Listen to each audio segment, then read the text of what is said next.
Well, joining us now on This Is the Day is Dr. Kevin Vost, a clinical psychologist and an author of over 20 books, and he's here to talk about his latest book titled Humble Strength, The Eye-Opening Benefits of Humility. Thanks for being with us, Kevin. Hey, thanks so much for having me on today. Now, it seems to me in today's world there is a lot of focus on self, and humility is such a great virtue and a much needed virtue. And I wonder, maybe if you could talk about how we can recognize perhaps our lack of humility and how we can sort of add more humility in our lives.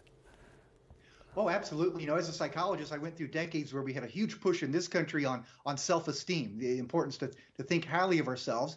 And somehow people have gotten the idea that humility is somehow its opposite, that we're supposed to think very, very poorly of ourselves, assume that we can't do things, we don't have great potential. But I look at humility, through our Catholic and scriptural lenses, that shows that humility is really understanding what we are as God made us. It bases from the word humus, from the earth. We come from the soil. We're ashes from ashes, dust to dust.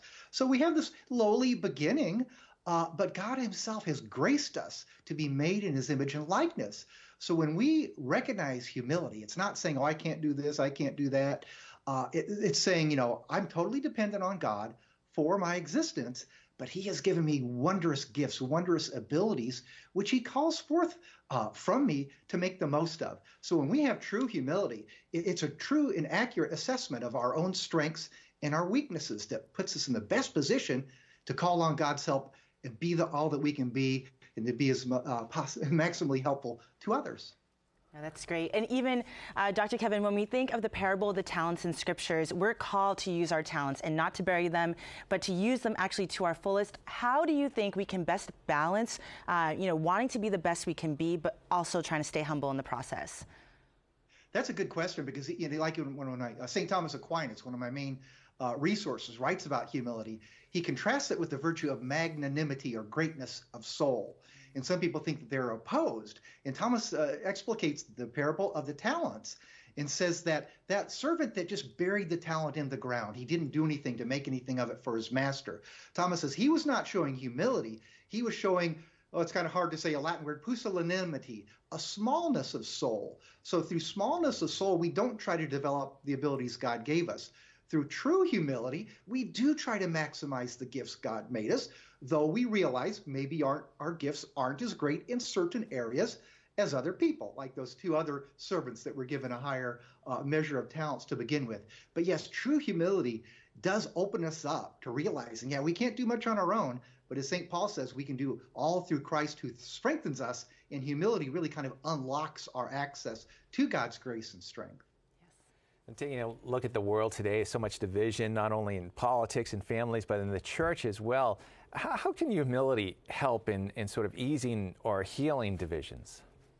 Yeah, that's a great question. I think it's very, very important too. I think one thing that humility can keep in mind for us is that when we have people with very, very strong opposing opinions, we should always recognize that somehow that opinion makes sense to that person in some ways. So we want to be able to hear them, and hopefully they will hear us, so we can maybe establish some common ground. And a very important aspect of humility is that intellectual humility, where we never presume that we know it all. So we're open to listening, to taking seriously others' opinions. And I think if we had that kind of humility, this world would be a much less divisive place, and probably social media would be a much calmer place if we weren't so likely to jump in with our pronouncements and call another person wrong. I totally agree with you.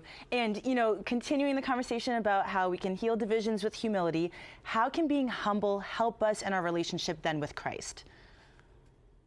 Yeah, and there, the way I ordered the book, I kind of make it like an assembly manual. You're going through the parts and the tools and the instructions, and our finished product, I say, of course, is Jesus Christ himself. Mm-hmm. Jesus Christ has actually called us to humility. He called us to love God with all we are and our neighbor as ourselves, and he also called us to be lowly and gentle like him. That's how we bear the yoke. So when we are humble, we're patterning ourselves after Jesus Christ, who had the unlimited, omnipotent power of God, and yet who chose to suffer for us, to go through the daily struggles of a human being. So Christ is always our ultimate model of humility, and the person we can call on, pray to him to help us grow in humility, to grow to become more like him. And people watching this now may be saying, I should be more humble. Do you have maybe one or two ways that people maybe can work humility into their lives, some practical tips that can help them with that? Sure. I tried to end this book, I think, with 30 ways, and I'll say just a few that are the very, very most simple that can help other problems like divisiveness. Also, loneliness is a big problem in our culture today. And I say one of the simplest ways to foster humility is to, when you're out and about, you're at the grocery store, you're in an elevator, maybe make eye contact with people, smile at a person, just say hello. Just try to every person you meet to recognize that you recognize their value. So your thoughts always aren't focused on yourself, you're focused on that other person around you. So I say that's an important thing. Do it with strangers, but then never forget, start with home. Charity begins at home, maybe so does humility. Make ourselves open to listening to those around us, to showing every person around us that we truly care about them, so our thoughts are not focused so exclusively on ourselves. Yes, and honestly, from personal experience, praying the litany of humility is very powerful. So if you want some dose of humility, that one is great. But Dr. Kevin, just going back to your book, where can viewers find your book and learn more about all the good work you're doing? Yeah, well, the book is from Ascension, so that would probably be the first place to go, from Ascension's own website. You can also get it through the major internet sellers, and perhaps if you're blessed to have a local Catholic bookstore, they have it or could get it.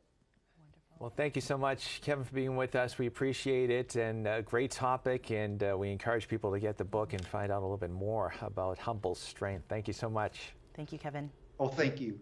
God bless.